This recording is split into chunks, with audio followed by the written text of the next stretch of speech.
Washington and Spokane voters are famously independent, voting for the person and not the party. Voters want to know the person behind the policy.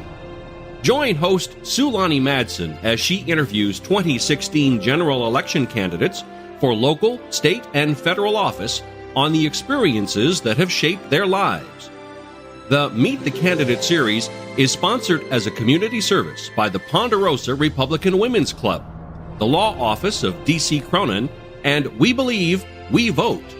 Now, here's your host, Sulani. Welcome to Meet the Candidate. My guest for this session is Matt Shea, who is running for the 6th Legislative District, House of Representatives. Welcome, Matt.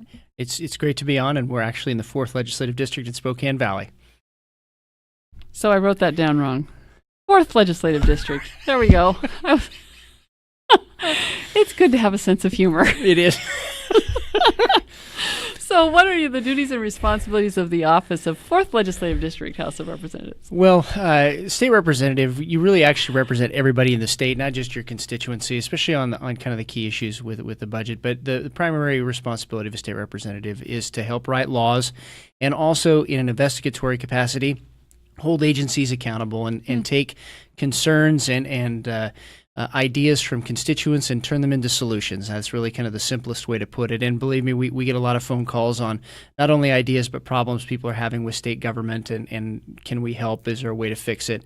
And that really is the primary duty and responsibility of a state representative. And representing the people is something that I really enjoy and really love to do. Okay, that's a good description. You brought up a couple of things others haven't. That was very interesting. So let's go back to talk about formal education. And where did you grow up and start start school? Well, born and raised at least partially in Spokane Valley. Went to Ponderosa and Pasadena elementary schools and went to Gonzaga University later for undergrad, studied history and political science there, and also was in the ROTC program and graduated as a distinguished military graduate and went into the United States Army, specifically the 3rd Armored Cavalry Regiment. When I graduated, one of the great other parts of this is my family has a long history in Eastern Washington, 4 generations, but also a long history at Gonzaga University. My father went there as well, and I went to law school later when I came back from the military. And law school was a great experience, and I love Gonzaga's campus and the folks there as well because a lot of varied and diverse views are represented at the law school, and really for lawyers practicing in this area, Gonzaga is the place to go. So that's my brief story, and I always have to throw in that the legend is that my great uncle helped run one of the first stagecoaches in Washington State on this side, and we always kind of like to mention that just because it's a small business story. It really is, and it's kind of a cool story. It's nice to know your roots. It is. It is. So informal education, that kind of speaks to informal education. Family stories are one of the things that form part of our background, that small business story. What was a key first job for you? The key first job, I was actually in landscaping and also working in a warehouse. That was the first job. And we had moved over to Bellingham, Washington for a few years and went to Seaholm High School. And that really was formative in that, learning labor and from that ground up type of a perspective helps you to, I think, not only be grounded, but also understand everybody else's point of view when we talk about the economy. But most formative was sitting around a dinner table with an Irish family and debating issues constantly.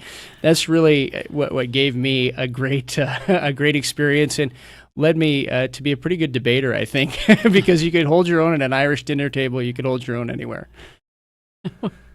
So you were in the Army and you came back out, went to law school. What kind of other jobs have you worked on? Well, I'm also an attorney in private practice currently and work in predominantly business law, constitutional law, and a little bit of personal injury. And I think everybody has to do a little personal injury practice if you practice in Spokane. Well, general of the winter practice weather. is general, yeah. But we really focus on helping businesses out in formation of businesses and also any contractual problems that businesses run into. So for me, that type of experience also allowed me to figure out ways to read laws very quickly and see where pitfalls can be in the law, and specifically with definitions. that is where a lot of law actually is determined, is in the definition section, and being able to see kind of hidden tricks that might be in a bill that comes before the legislature. Oh, that's an interesting point. Yeah, to bring to the dinner table, so to speak. It is to bring to the dinner table. We still have those debates too. Okay. So, any interesting travel experiences? Now, I know in this case you have served our country overseas, and so I know some of those experiences must also have imprinted themselves. What's something that you'd like to share? Well, I've been to Western Europe, Eastern Europe, and also Bosnia, Herzegovina, and Iraq and Kuwait. Seeing the way that the rest of the world is, I think gives you not only appreciation for the United States of America and what we have here, but also gives you an understanding that the rest of the world has a lot of problems and there's a lot of corruption. And to guard against that here in the United States, there's a lot of fiscal irresponsibility in the rest of the world, and guard against that here in the U.S. and here in Washington State in particular. Eastern Europe really struck me. I've been to Ukraine and seen some of the families that have suffered under communism in Ukraine and suffered religious persecution under the communists, and that had a great impression on me, the whole point of religious freedom, religious liberty here in the United States and here in Washington State, how important that is and how devastating it can be to people to live under that type of persecution, and to never even see any kind of inklings here in Washington State and make sure that we don't is something that's really on my heart and really helped to form me. And listening to those stories of people that went to the gulag for what they believed in, just some amazing stories coming out of those folks, and also some of the folks that actually live here now in Spokane, Washington, because they were able to flee communist rule as part of the Slavic community that we have here. I know I've been told that in the Spokane Public Schools, the highest number of English as a second language learners speak Russian as a primary language. Yeah. And people from the West Side are surprised at that. But Da, конечно. Yeah.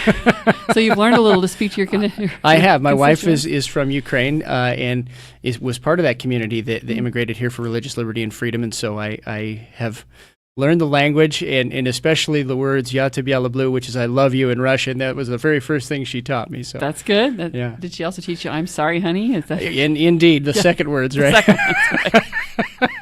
Okay. So you mentioned that you and your wife live here, and I didn't look to see. You have kids here? We do not, no. But we have a huge extended family and a lot of kids that love to come over to Uncle Matt and Aunt Vika's house to play Nerf gun war. They love to do that. Aunts and uncles are very, very important to children to have some place to go.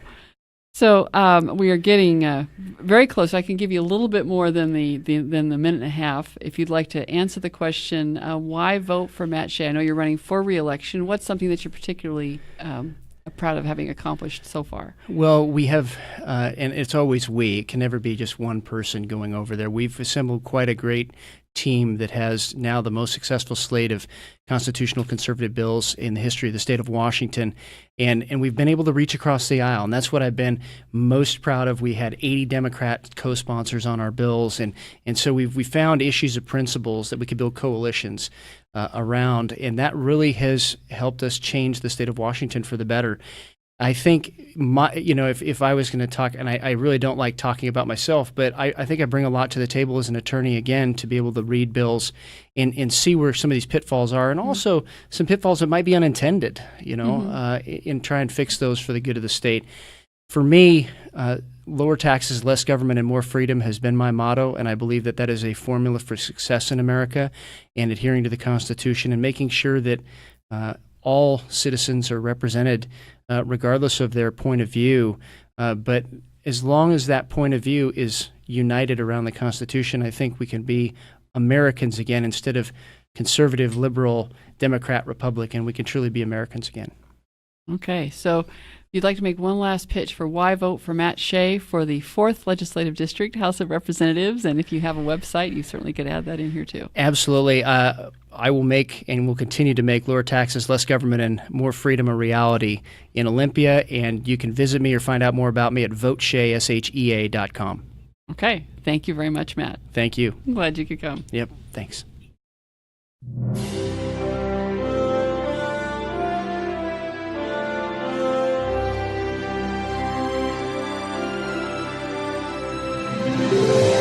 Meet the Candidate is produced in Spokane, Washington by SpokaneTalksOnline.com, which is solely responsible for its content. The Meet the Candidate series is sponsored as a community service by the Ponderosa Republican Women's Club, the Law Office of D.C. Cronin, and We Believe, We Vote. All Meet the Candidate conversations are posted on our YouTube channel, posted as a podcast on our website, and will be featured in our 24/7 live stream. Find us at SpokaneTalksOnline.com.